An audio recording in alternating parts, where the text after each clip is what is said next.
donde básicamente de qué vamos a hablar. Si se acuerdan, nosotros empezamos a ver un nuevo sistema formal de la lógica de predicados, y en este nuevo sistema formal de la lógica de predicados vimos el conjunto de símbolos que pertenecen al vocabulario de ese sistema formal, después la gramática, las reglas que nos permitían definir expresiones bien formadas del lenguaje de ese sistema formal. Dijimos que como usualmente uno utiliza y le llama gramáticas porque existen formalismos para uno poder definir las gramáticas, y hay varios tipos de gramáticas, pero esto ustedes lo van a ver más adelante en la carrera, los diferentes tipos de gramáticas y los diferentes formalismos para definir lenguajes formales. Aquí simplemente nosotros trabajamos con unas reglas de definición por inducción estructural, donde básicamente empezamos con las estructuras más simples del lenguaje y a partir de estructuras o expresiones bien formadas que ya estaban en ese lenguaje, definimos nuevas expresiones del lenguaje. Entonces lo que hicimos fue inducción estructural, y esa inducción estructural básicamente lo que nos permitió definir fueron el tipo de expresiones que van a ser expresiones del lenguaje o que son las expresiones bien formadas de nuestro lenguaje del sistema formal, en este caso la lógica de predicados. Particularmente vimos que existen dos tipos de expresiones cuantificadas, las expresiones cuantificadas universalmente y las expresiones cuantificadas existencialmente, y aprendimos a modelar. Entonces, aprendimos a modelar con estas nuevas expresiones, vimos teoría de pruebas, y hoy vamos a concentrarnos en dos metateoremas, el metateorema de la cuantificación universal y el metateorema del testigo. Entonces, con esto terminamos la teoría de la materia. Y nos toca un repaso de donde vamos a resumir todo lo que hemos visto en la materia y después hacer ejercicios, y con esto se cierra el curso. Hasta aquí llega el curso. Entonces, bueno, vamos a empezar con nuestro cuantificador universal.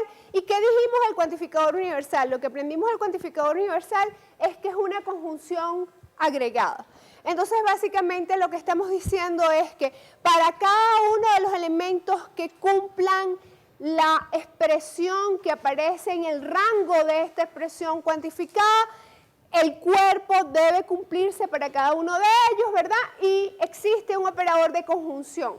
Acuérdense que una de las condiciones que pedimos para tener expresiones cuantificadas era que esos operadores tuvieran varias propiedades. ¿Y cuáles son las propiedades que le pedimos a esos operadores? Que fuesen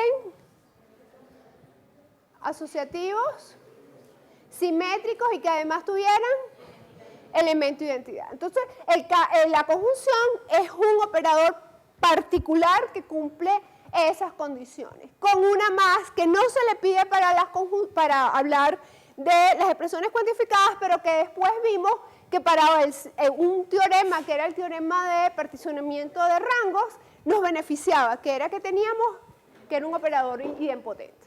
Entonces, ¿qué ejemplos pusimos para definir informalmente este operador de cuantificación, de cuantificador universal? Pues básicamente dijimos, bueno, aquí tenemos que estos son estudiantes, que estos estudiantes son magos, ¿verdad? Y si yo me voy para cada uno de estos estudiantes y digo, Harry Potter es mago, Ron es mago, Lina es mago, Luna es mago, Drago es mago, y así para cada uno de ellos. Y digo, cada uno de ellos son magos, ¿verdad? Y vamos a suponer que este es nuestro dominio, estos son todos los que están allí, que son estudiantes de Hogwarts. Pues básicamente, ¿qué puedo decir? Puedo decir, todos los estudiantes de Hogwarts son magos. Y básicamente dijimos que esto lo formalizábamos con una expresión cuantificada donde teníamos agregada la conjunción. Y esto básicamente está diciendo, bueno, que todos aquellos que sean estudiantes de Hogwarts son magos. ¿Bien? Y eso era lo que informalmente definimos con nuestro cuantificador universal. Después nos fuimos al cuantificador existencial. Y aquí empezamos a decir, bueno, ¿qué significa el cuantificador existencial? Y básicamente está denotando que al menos uno de los elementos que cumple la condición que expresamos en el rango va a cumplir la expresión que expresamos en el cuerpo. Y básicamente esto es lo que nos está diciendo. Algunos de los estudiantes de Hogwarts son amigos de Harry Potter, y eso es lo que nos permite representar esta expresión cuantificada existencialmente, que no es más que la agregación de la disyunción. Entonces, tomamos los elementos que cumplen ese rango y los instanciamos en el cuerpo, y básicamente, ¿qué significa eso? Que al menos uno de esos elementos que cumple el rango va a cumplir el cuerpo. ¿Sí?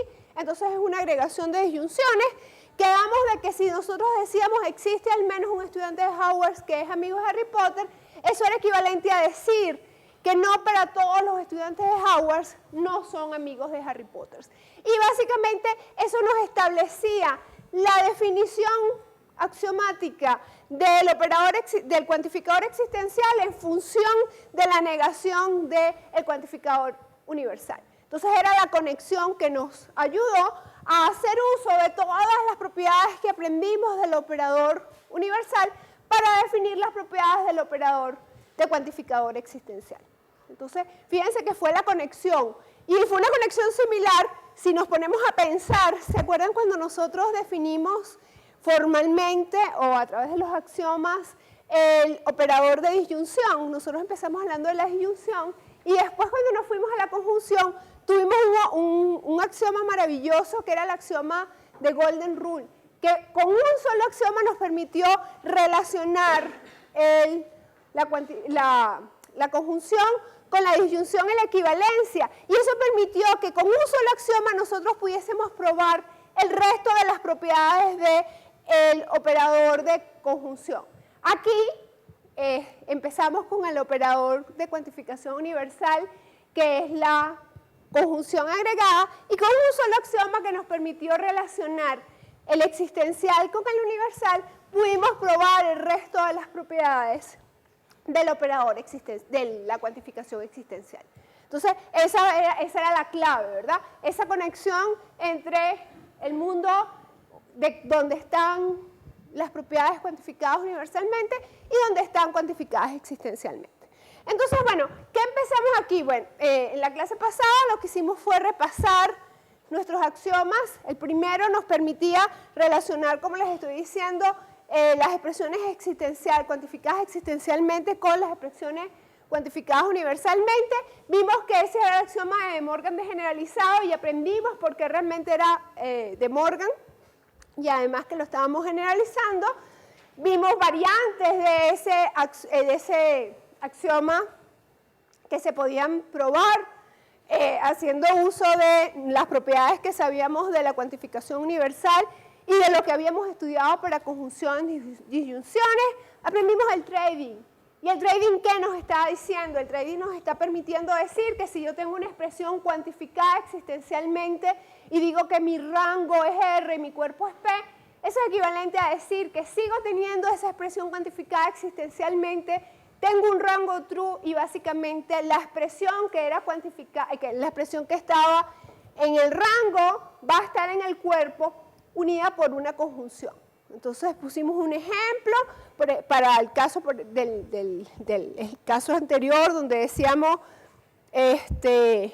existen estudiantes de Hogwarts que son amigos de Harry Potter, pues básicamente esto era equivalente a poder decir existen elementos en mi universo que cumplen dos condiciones, que son estudiantes de Hogwarts y que son amigos de Harry Potter. Entonces, esa es la manera natural, y fíjense que lo que yo quisiera después de que terminásemos esta materia, no solamente es que ustedes se acuerden de todos los teoremas que hemos visto y que cuando vayan a hacer pruebas en el resto de los cursos de la carrera sean capaces de aplicar los conocimientos que estamos adquiriendo, sino cada vez que ustedes hablen, el vocabulario, la manera en la que ustedes precisan lo que quieren decir haya mejorado.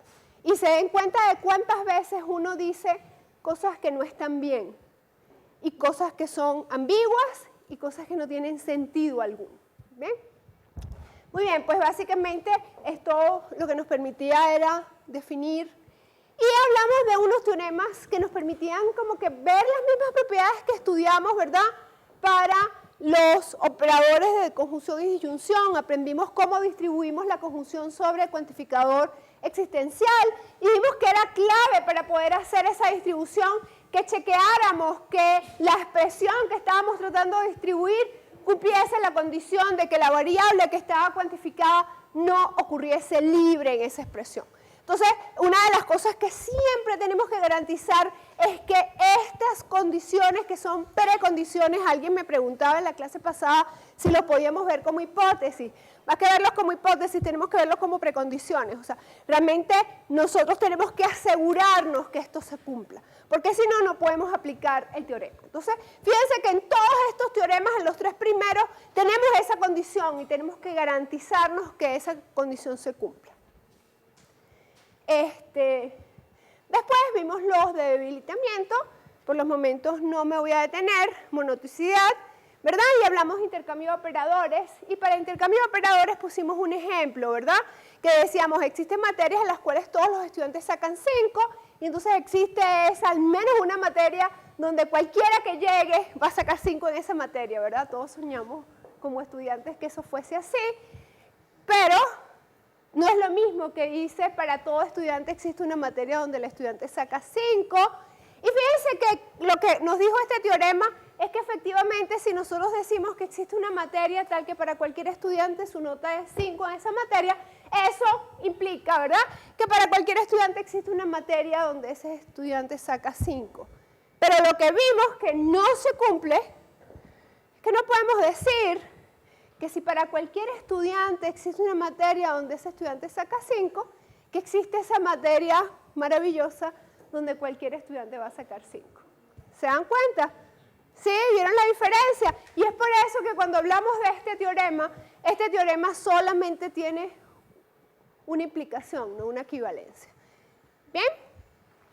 Entonces, además, nosotros hablamos de la paridad. Y extendimos el concepto de paridad para considerar ahora expresiones cuantificadas. Y en esa definición de paridad consideramos simplemente las expresiones cuantificadas, ¿de qué manera? En la extensión de la definición. ¿Cuáles expresiones cuantificadas consideramos en la extensión de la definición de paridad?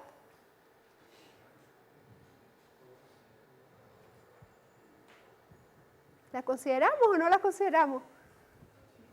¿Lo vieron? ¿Será que me equivoqué y no lo dije? Sí lo dijimos. A ver, Maggie, ¿qué dijimos? Que cuando tú tenías o sea, que el rango contaba como, o sea, no sé cómo explicarlo. Tenemos que saberlo explicar. Sí, contaba para la paridad. Claro. ¿Y cómo cuenta? ¿Cómo cuenta? ¿Qué rango? El rango de cualquier expresión cuantificada. O sea, acuérdense, nosotros estamos decidiendo, estamos contando cuál es la paridad de una expresión donde vamos a tratar de aplicar, ¿verdad? A una subexpresión de esa expresión estamos tratando de decidir si vamos a poder debilitar o fortalecer una subexpresión de esa expresión. Entonces, ¿cómo fue que definimos nuestra función de paridad? Nosotros dijimos, tenemos una expresión E, y esa expresión E tiene una sola variable, Z. Una sola instancia de la variable Z, disculpe. Y entonces esa sola instancia de la variable Z nosotros la vamos a contar bajo el alcance de ciertos operadores que nos van a permitir decidir si su paridad es impar o par. ¿Sí? Y entonces, ¿cómo vamos a contar? Tenemos que verificar bajo el alcance de cuántas, antes de que viésemos cuantificación, ¿qué estábamos revisando? Si estaba negaciones y antecedentes. Ahora que nos extendimos a la cuantificación, entonces vamos a contar en las cuantificaciones universales si aparece en el rango. Entonces, aparecer en el rango de una cuantificación universal es como haber aparecido en un antecedente de una implicación. ¿Y por qué es eso? Y entonces piensen cuando nosotros estamos pensando en la cuantificación universal, básicamente el rango corresponde a un antecedente cuando hacemos el trading. Entonces tiene total sentido, ¿verdad? Ahora, ¿dónde nosotros vimos? Recuérdense que ya después vimos esto, ¿verdad? Y esto nos permitía qué pasaba cuando era impar, pero lo que quiero es que nos concentremos es en las definiciones de nuestros teoremas de debilitamiento y fortalecimiento, en lo cual nos quedamos un buen rato la clase pasada y la clase antepasada. Y fíjense que nosotros empezamos hablando del debilitamiento o fortalecimiento de rango cuando estamos hablando de una cuantificación universal. Y yo empecé con un ejemplo y les estaba diciendo, bueno, imagínense que yo les diga, para todo estudiante que apruebe el examen 1 o apruebe el examen 2, aprueba lógica. Y mi punto era, ¿dónde les digo más? Si les digo para todo estudiante que apruebe examen 1 o examen 2 aprueba lógica, o me quedo con que para cualquier estudiante que apruebe examen 1 aprueba lógica. ¿Y ustedes qué me dicen? Yo debilito lo que les estoy diciendo cuando les digo que solamente considero los estudiantes que aprueben el examen 1, ¿verdad? Estoy debilitando mi conocimiento. Pero fíjense que esto va como que en contra, ¿verdad? De cuando nosotros definimos hace unas cuantas semanas el debilitamiento y fortalecimiento, porque nosotros decíamos en el 376A que decíamos P se debilita en P y una disyunción. Cualquier cosa. ¿Sí? Ahora, ¿cómo se justifica? Ya vimos la prueba de la clase pasada, o sea, nosotros vimos las pruebas de estos 4 teoremas. ¿Cómo se justifica esto? ¿Cómo relacionamos esto con lo que les acabo de decir de paridad? Que ya se los había dicho también hace algunas semanas, algunas clases. ¿Cómo se justifica esto? Porque realmente, fíjense, ¿qué le pasa a esta expresión? ¿Tiene paridad? Impar. Si yo quisiera debilitar esa expresión, esa z que estoy tratando, esa subexpresión que estoy tratando de debilitar, es una expresión que está bajo el alcance está en un antecedente de una cuantificación universal. Eso quiere decir que la paridad es, y si la paridad es impar, ¿qué ocurre? Y fíjense, esta es la clave. Y es por eso que tiene total sentido lo que dijimos de paridad con lo que estamos viendo en nuestros teoremas. ¿Lo ven? ¿Qué pasa?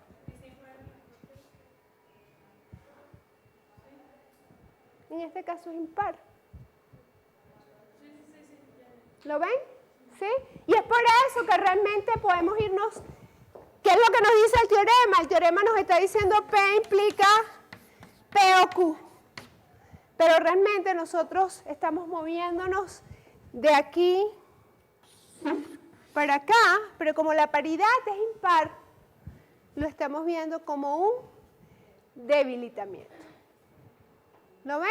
Entonces, lo vimos naturalmente en la clase pasada, pero hoy tratamos de enlazar lo que estudiamos en la clase hace una semana con lo que estudiamos la clase pasada y fíjense que todo cuadra. ¿Estamos bien? Por el otro lado, lo que nosotros decíamos era, ¿qué pasa si la paridad es par? Pues si la paridad es par, pasamos del antecedente al consecuente, debilitando, y del consecuente al antecedente, fortaleciendo. Y fíjense que eso fue lo que hicimos en el resto de nuestros teoremas. En el resto de nuestros teoremas fue realmente como habíamos aprendido. Pasamos del antecedente al consecuente, del antecedente al consecuente y del antecedente al consecuente. Entonces, en el único caso que nuestra paridad nos está dando impar, es en el caso en que queremos debilitar el rango de una expresión cuantificada universalmente. Y es por eso que cambia con respecto a lo que nosotros teníamos en mente, ¿verdad? Que es decir, que aunque nuestro teorema era P implica P o Q, nosotros estamos debilitando pasando de P o Q a P. ¿Sí? Entonces, ¿estamos claros? ¿Sí lo vimos? ¿Sí? Entonces, bueno, esto lo vamos a tener que estar utilizando en nuestras demostraciones. Es importante que ustedes lo entiendan y lo vean. Entonces, bueno, vamos a cerrar con estos dos metateoremas. Realmente, con el metateorema del testigo vamos a establecer un nuevo método de prueba, pero ustedes van a ver que a lo largo de su carrera, y muchas veces lo han hecho, me imagino, en todas las demostraciones que han tenido en los cursos que han tomado de matemáticas, los que han visto álgebra. Realmente cuando nosotros demostramos que P es un teorema, lo que estamos demostrando es realmente que para cualquier, ahí le falta una X, disculpen, que para cualquier X, P de X o P es un teorema. Entonces, realmente fíjense que eso es lo que nos está diciendo, es que si nosotros pensamos en nuestras variables libres que aparecen en las expresiones de nuestros teoremas, cuando ustedes hacen una demostración, ¿qué ocurre con esas variables libres?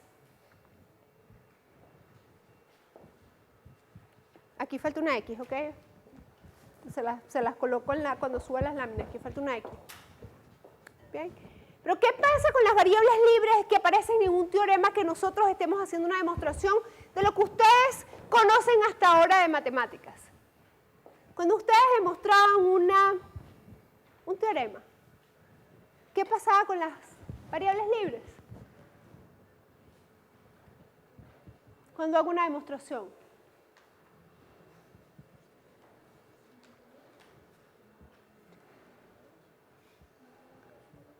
¿Doy un valor en particular para esas variables? Yo puedo hacer una demostración de un teorema y decir para un valor particular. ¿Qué hago? No oigo. ¿Perdón? ¿Y cómo que un caso general? ¿Qué es eso? Digo para sea un elemento cualquiera.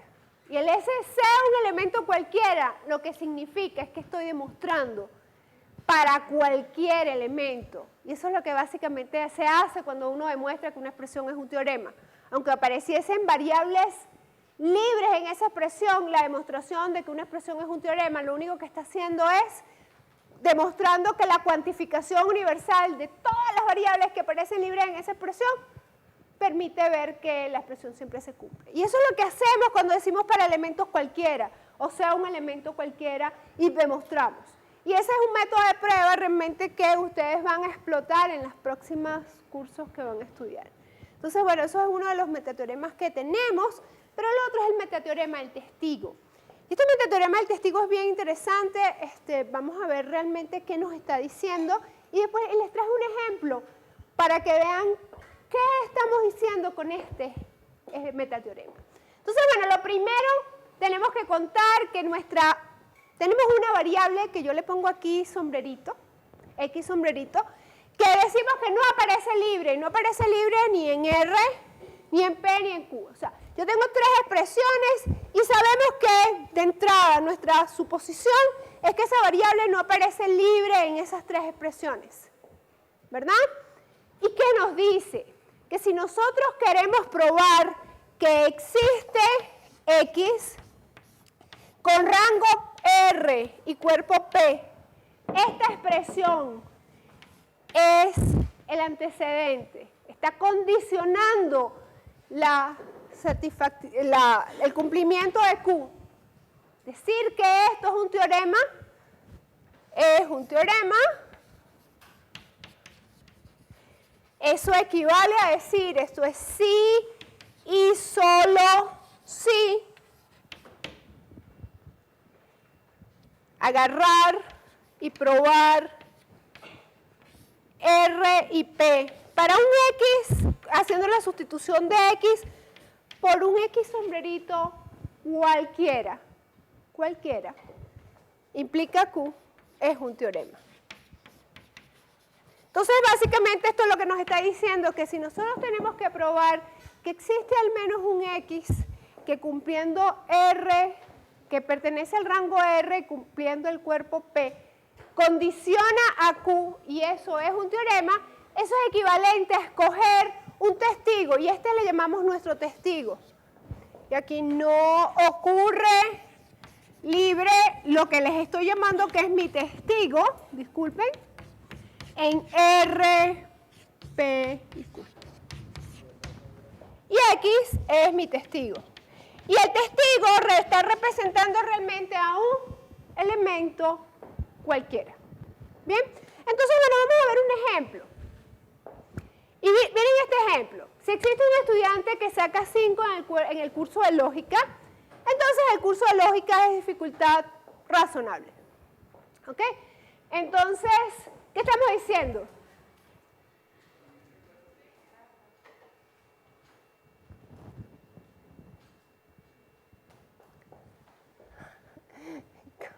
Creo que aquí faltaron unas explicaciones. Vamos a ponerlo aquí. Existe un estudiante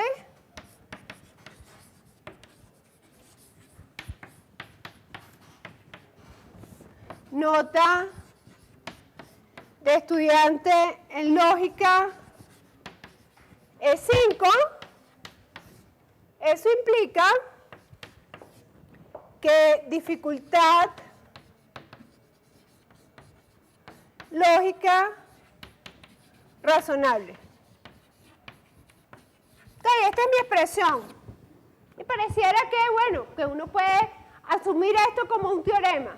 Vamos a suponer, probar que esto es un teorema es equivalente a probar que... Y vamos a ver si ustedes me creen lo que les estoy diciendo. Que para cualquier estudiante, vamos a verlo mejor así.